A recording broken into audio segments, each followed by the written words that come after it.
How's it going, everyone? Sethphir here, and welcome back to another Honkai Star Rail video. This is going to be my weekly guide series for week 3, which is going to include Trailblaze level 40 through 50. And if you're not there, don't worry, we got a ton of information that will help you, as well as the previous week's guide, which will be in that 30 to 40 range.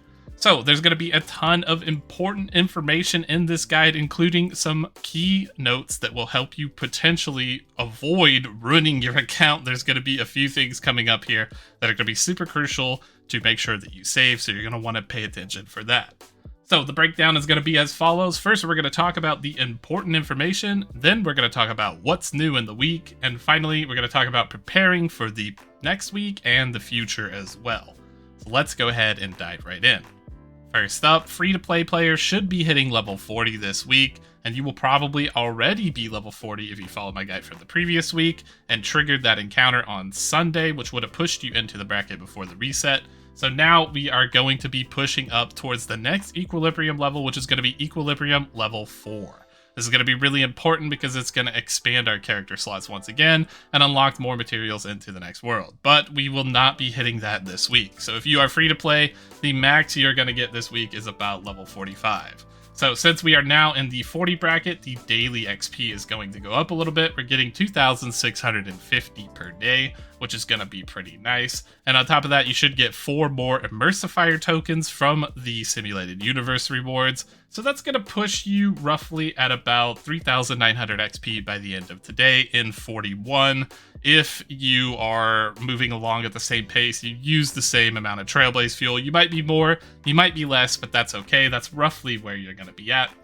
By Tuesday, you should be level 42. On Wednesday, you'll be 43. Thursday, you will stay the same level. And Friday, you will hit level 44. After that, you will stay the same on Saturday. And Sunday, you will barely hit level 45. So that is going to be the max that you're going to hit for Trailblaze level for this week. So we're looking at next week to shifting into the next equilibrium level. If you are a whale, you are probably right around level 50, level 51 right now, so you're already at Equilibrium 4, and you will be pushing towards 60 by the end of next week, but not this week. With the XP calculations out of the way, let's jump into the memories in the Forgotten Hall. Once you have cleared the memory first floor tier, all 15 levels, you will unlock the Memory of Chaos, and this is where it's going to be a bit of an important announcement, because, well, you have about 6 days left to progress in this thing. So that means that by the end of the week, you're going to need to push as high as you possibly can, so that you can get rewards like Stellar Jade, as well as credits, and a couple of other super important things like these little Afterglow fragments, which allow you to purchase light cones, as well as XP for all types of sources. So this is going to be something important to get as far as you can in. So good luck, and hopefully your teams can push these massively high level monsters, because trust me, it is quite a struggle. It is possible though, so hang in there and keep progressing. Next up, we have banners. I do want to make a note that there are 9 days left on the Sealy banner. So as we get towards the end of this week, we'll be wrapping up and pushing into the next character, which will be Jing Yuan, and he is going to be a very powerful lightning erudition character. So you're going to want to make sure to capitalize on that, but keep in mind that since Sealy is going away, that will be your last opportunity to obtain her. So if you do not have one copy of this character yet, I would at least strongly recommend pulling until you get a single copy. Once you got that, you should be good, and of course, her weapon will be going away with her, so if that's something you're interested in, make sure to get that done before the expiration date. Nameless Honor is next up on our list, as we will be pushing close to level 40. We will be level 39 as free to play, but if you are someone who has bought the 10 upgraded battle pass, or you're whaling on this for whatever particular reason, you will reach this level 40 breakpoint, and I want to talk about this because it's very important. You're going to get a unique item called a self-modeling resin. This is very important because you will only get one of these. This is the only source. It's going to come once with the battle pass, so you do not want to waste this item. What it's going to allow you to do is create a custom relic inside of your synthesizer, and it is going to be a very, very powerful tool for you to get best in slot gear. So make sure once you get this to hold on to it, and we'll talk about it a little bit later in the video, and we'll discuss where and why you would want to use this thing, but just keep it for now until we have a better idea of what you want to actually use it on. Now that we have the critical information out of the way, let's jump into the what's new category. So everybody should be hitting level 40 or equilibrium level 3 this week, and it's going to unlock quite a lot of new features for you. First up, let's talk about the simulated universe. If we go over here and check this out, you will notice that your current score cap for the week will have gone up if you follow the guide from last week and unlocked level 40 before the Monday reset. Keep in mind that if you get this during the week, it's not going to increase your current point cap. You're going to stay the same because this recalculates every Monday at 4 a.m. server time, and that is the only time that it will switch over. So if you did manage to get that, you will receive some increased rewards, but as you can see on my screen, it hasn't changed too much. So if you did not quite reach level 40 last week, don't worry about it. You're not missing out on entirely too much. It just seems to be some bonus Stellar Jade, a little bit of Relic XP, and more credits to boot. Everything else has stayed the same in terms of the amount of Immersive Fire tokens that you receive, as well as the amount of summons and Herd of Bonds that you will be receiving, and you still get 1 track of Destiny, so no super major game-breaking change on that one. But we do have some more content in the simulated universe unlocked. If you dive into World 3, you will have access to difficulty 2 right now, which is on par with World 6. It's going to be the 3,200 point cap for clearance, so you can tell if something is the same difficulty by how much points you gain for the clearance reward. And if you go ahead and complete this, you will get a little bit of Trailblaze XP, but more importantly, you're going to get 2 free legendary artifacts. Good luck in that. It could be anything, and I hope that you get some super amazing stats. And this is also going to apply for World 4-2. So 4-2 will be available, same thing, same rewards. We're going to have to wait until Equilibrium level 4 for next week, most likely, when we'll be hitting that to unlock Stage 3 for all worlds. So that will be really fun to check out once we get there. Echo of War will be unlocked once again for the week, and you will receive 3 more attempts at this, so you can get a bunch of great materials. Make sure you are level 40 before you attempt this, because the rewards do scale up. You will get legendary artifacts or relics this time, and an increased amount of these little talent materials for traces, so make sure that you capitalize on that, and take a look at your characters first before you jump into one of these, because you might need more of one material than the other, so go ahead and check that one out before you hop in. In addition to that, we have the Nameless Honor resets for the weekly missions. Remember, there is an 8,000 point cap per week, but go ahead and take a look at this, as you will see some missions like synthesize 10 consumables, which is easily completable and easily forgotten, so make sure to go ahead and see what it wants you to do. A lot of these you will just get over time, but some of them are like go out of your way and do something that you normally wouldn't do, so it never hurts to check up on this.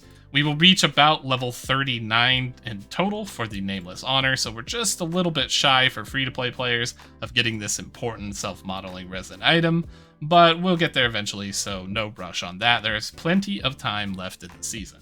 With the new Equilibrium World Up comes increased rewards and materials. You will see an increase across the board for all sources of spending your Trailblaze power. So you're going to see the appearance of legendary artifacts now as we look into the Caverns of Corrosion. You will see that that is now appearing. You will be guaranteed 1 legendary artifact. So this could be a decent time to capitalize and get yourself some nice upgrades. You will also see an increase for the XP materials, so you're going to start to see the appearance of purple for the character XP and the light cones, as well as the increased amount of money. And then we will also have the introduction of more blues during the trace talent material hunts, so you're going to see these a lot more frequently, and it's going to help leveling up your characters immensely. And last but not least, you will have an upgrade on these character ascension materials, which are very important. You will now get 3 instead of 2 on the previous Equilibrium tier, so it will be much easier to max your character's ascensions. We also have an increase to the amount of XP awarded from daily training. So instead of getting 1,200 per week, you're going to get a little bit of an extra boost by about 150 or so. So this is going to be really nice. So it's going to add in some extra bonus XP for you, as well as materials. So you're going to get a little bit more Relic XP and cash. So that can be a sweet addition. So just making sure that you're logging in every day and keeping track of these. We also have the ability to fully complete the Operation Briefing Part 9, as you will be able to have level 60 light cones and characters now at Equilibrium level 3, so you can go ahead and unlock that and cash in for a free pair of legendary gloves, as well as some nice rewards, so be sure to be on the lookout for that one.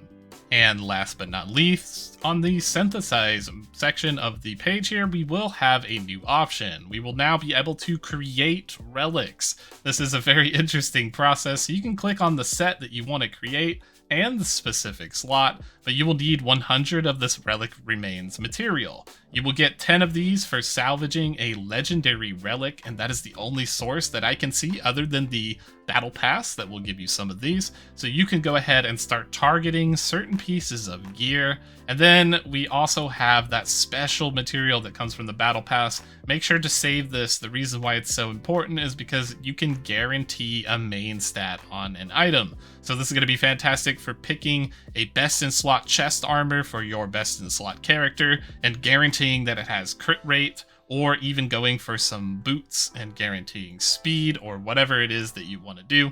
This will be a very, very important item, and you do not get a lot of these, so do not waste this. Make sure you are very confident in the set that you want to build for the specific character that you want to build, and hopefully you roll some good substats as well. And now we jump into the preparation part of the video, where we will talk about preparing for next week and the future. As we're only going to hit about level 45 this week, we will be pushing into level 50 the following week, so setting up for that is going to be important. So knowing where to spend your Trailblaze power is really going to make a difference so that you can be set up and prepared to advance your characters, advance your light cones, and advance your talents in the future. So let's go ahead and look at that now. So first up, we want to know where to spend our vitality. I would probably invest about 25% of your Trailblaze power into World 3-2, because this is going to be a nice place to get legendary items, and you're going to get the 2 speed sets for both the link rope and the planar sphere. So this is going to be really important for powering up your character, because you most likely do not have these, and getting high levels of these can be very nice. I would spend an additional 25% of that power into relic set pieces. So you're going to be looking at the Caverns of Corrosion, so you can try to get a quantum set for your Sealy, or you can try to get a wind set for your Dan. Whatever you want to do, go ahead and aim at that. I will say that some of these are a little bit better than others, so just make sure to look for relics that are going to be useful on the most amount of characters on your roster. And then lastly, I would spend about 50% of your Trailblaze power this week on talent materials. Make sure that you're getting a lot of these, because they are going to be used to ascend the light cones. They are also going to be used to ascend your trace talents, and they get super expensive as you get high up there. You're probably needing these desperately, so go ahead and take a look at those, and I would probably spend a bulk of your power on these this week, as this will allow you to catch up and also prepare materials for the following week, where you'll be hitting a new cap and a new raise, so getting these locked in will be very helpful. Speaking of materials, Jing Yuan is coming up very soon, and you are gonna need to level him up. So if you plan to pull on his banner, keep in mind that he is an erudition character. That means he will use the Bud of Erudition calyx here, which is the keys. So you're gonna need keys to level up his talents. You're also gonna need experience to level him up, so make sure to set that aside. Make sure you have plenty of books to go ahead and boost him up to the max level once you obtain him. And wrapping up the video, we will touch back on the XP push. So not this week, but following into next week, we are probably going to end up using a bit more of our Trailblaze fuel to try to push us into that level 50 threshold. We also might have to do a few 50 Jade refreshes along the way, as it is looking very, very close and tight gap for the XP there, but hopefully with some good luck and some secret quests unlocking, that we will have enough coming in, especially with the banner announcement for Jing. Hopefully that will unlock some sort of event or giveaway or something. We need something to push us a little bit further towards the edge here. So do keep in mind that we are going to be holding those fuels towards the next week and hoping to push to level 50 as a free-to-play player. One other side note, I do want to point out a meta shifts with the teams. I am starting to see in the end game that everything is requiring to do a bit more damage and beat monsters in certain amount of turns, right? All of the hard content is requiring that. So I'm predicting that we're going to see a meta where we use 1 supporting character and 3 characters that can utilize damage. And I think that the best supporting characters to fill that 1 spot on the roster need to be able to keep your entire team alive. So I'm looking at Japard right now, as well as Bailu. And hopefully we can see some of the upcoming characters like Locha, and then I know Silverwolf is coming up in, but it's not really a support character, but like Locha for sure might be a character to keep an eye on. So I think that adding in like Japard solo as a support for a team with 3 powerful carries will allow you to beat these timers for a lot of these Memory of Chaos encounters, and I think that that might be where the meta is gravitating towards. That's going to be it for this one. Thanks for your time and watching the video. I hope you truly enjoyed it and the tips helped you along the way. If they did, make sure to subscribe, like, and hit the bell notification so that you can be aware of when I put out new video contents and updates. I also stream on Twitch at twitch.tv/Sethphir, so stop on by if you want to ask me any further questions. That's going to be it for this one. Thanks for your time once again, and we will see you in the next video.